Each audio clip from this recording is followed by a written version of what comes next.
I brought Tom Brady back to the NFL and re-simulated his NFL career. Would he still end up the GOAT, or would he fall short of expectations? Let's find out. Starting out at a 79 overall, Tom Brady's rookie season went well, throwing for 27 touchdowns and 3,500 yards, but ultimately his team would let him down and missed the playoffs. Finishing 9-8, one thing was sure, and that was that Tom Brady needed help. And help he would get, as the Patriots would make a huge trade for Brady's former teammate, Chris Godwin Jr. And paired next to Stephon Diggs, these two would make a huge impact for Brady, who threw for 4,100 yards and 34 touchdowns, as he was now up to an 87 overall in just his second year. Leading the Patriots to the fourth best passing offense in the NFL, his team would ultimately let him down once again, going 9-8 and missing the playoffs. However, Brady is now up to a 92 overall, and in his third year, he's looking for the playoffs. Tired of the disappointing seasons before, Brady would go on a tear, throwing for 5,300 yards and 45 touchdowns, leading his team to a 15-2 record and a divisional matchup with the Jaguars. And although Stephon Diggs was gone now, Chris Godwin would catch 21 touchdowns from Brady and would look to be his number one in this matchup against the Jags, as Godwin would go over 100 yards with a touchdown in a 27-10 blowout over the Jags. And for Brady, he was now in his first AFC championship, and he would be taking on the Kansas City Chiefs. As in just Brady's third year, he would now be looking for his first Super Bowl, and ironically, it would have to come against his former team, the Tampa Bay Buccaneers. And although this Buccaneers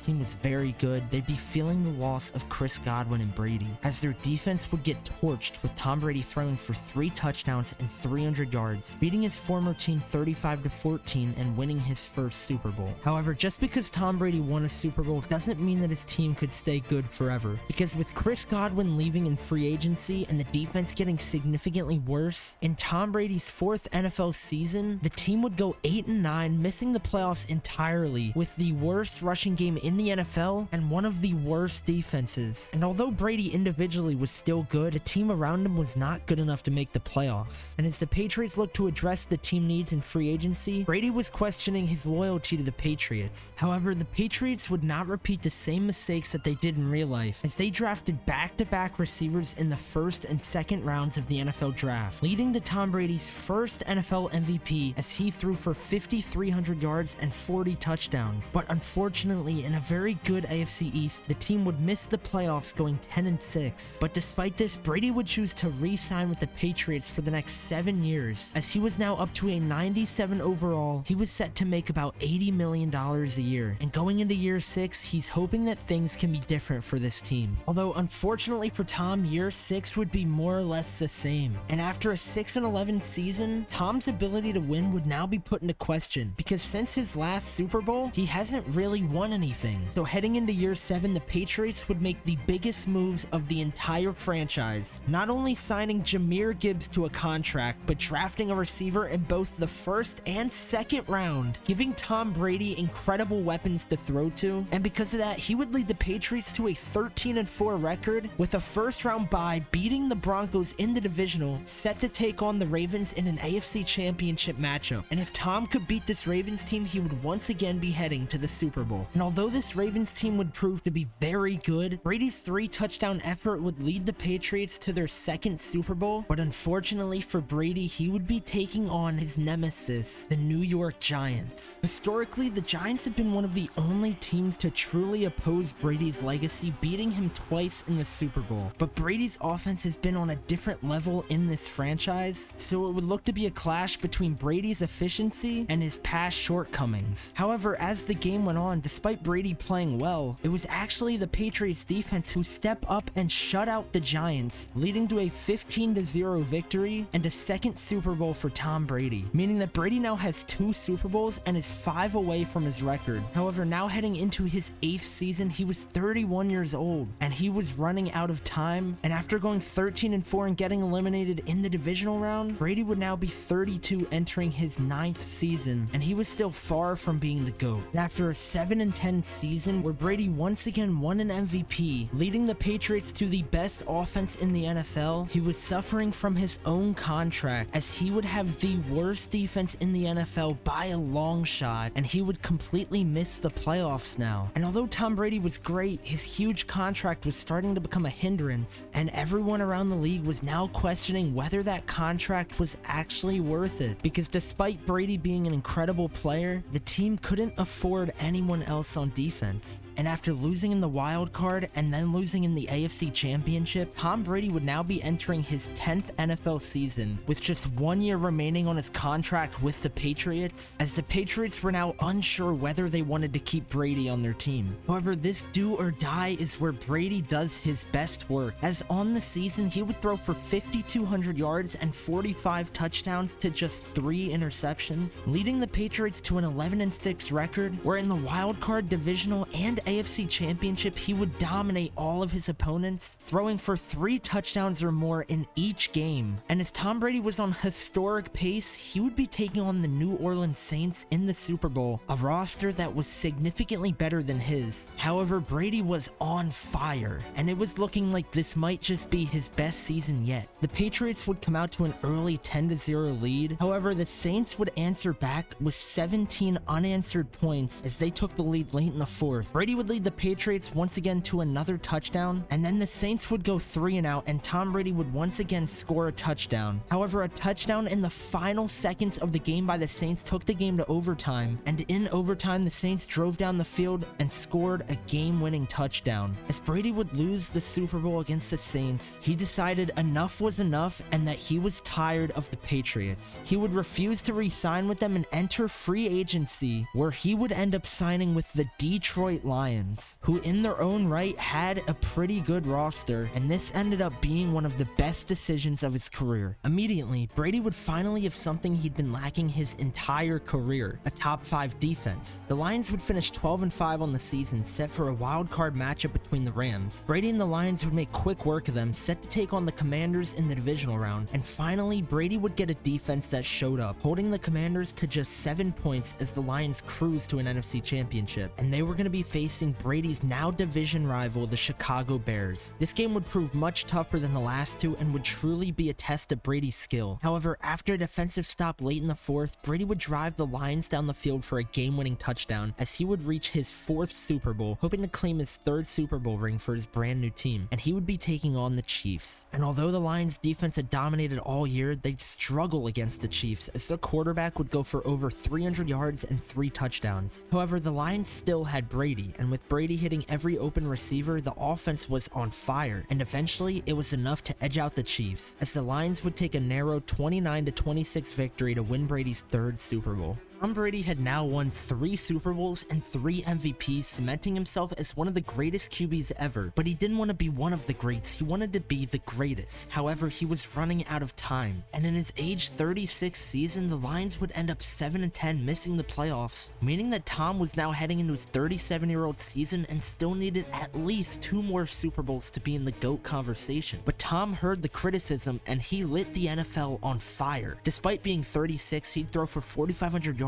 and 41 touchdowns, leading the Lions to a 10-7 record and a wild card matchup against the Commanders. Despite the Lions having a clearly superior roster, the Commanders would keep the game close, but ultimately Brady's 3-touchdown performance would lead him to a divisional matchup against the Rams, who Brady made very quick work against. And in the NFC Championship, he'd be taking on his hometown team, the 49ers. And this may have been Brady's best game of his life. The Lions defense completely fell apart, allowing the 49ers to basically score at will. But fed up with his previous shortcomings, Brady had a fire lit under him, and the Niners and Lions would go back and forth until late in the 4th quarter, where Brady mounted a game-winning drive and finished the game with 5 touchdowns and over 500 yards, which would now set Brady up for a Super Bowl rematch against the Chiefs. And in the Super Bowl, Brady would blow out the Chiefs, winning his 4th, cementing himself among the greats. But with Brady's expiring contract after winning his most recent Super Bowl, he decided he still needed to prove himself. So at 38 years old, he signed with an underdog Cardinals team, and somehow he'd lead them to an 11-6 record, getting a 1st-round bye, quickly taking care of the 49ers in the divisional and the Bucs in the NFC Championship, meaning that at 38 years old and on a brand new team, Brady would make his 3rd consecutive Super Bowl and was now trying to win his 5th. And if Brady won his 5th, he would definitely enter the GOAT conversation, and he would be set to take on the Miami Dolphins. It would be a tough matchup for Brady as he and the Dolphins would go back and forth in a defensive stalemate. However, a deep shot by Brady would give the Cardinals the lead and their defense would hold on late into the fourth, as finally Tom Brady would win his 5th ring, cementing himself as one of, if not the greatest QB of all time, behind himself of course. After that, Brady would bounce around a few more teams for the next 3 years, getting eliminated early in the playoffs, but with his resume of 5 Super Bowls won, 6 Super Bowls attended, and 3 NFL MVPs, he was surely close, if not already had achieved, the status of being the GOAT. Thank you for watching.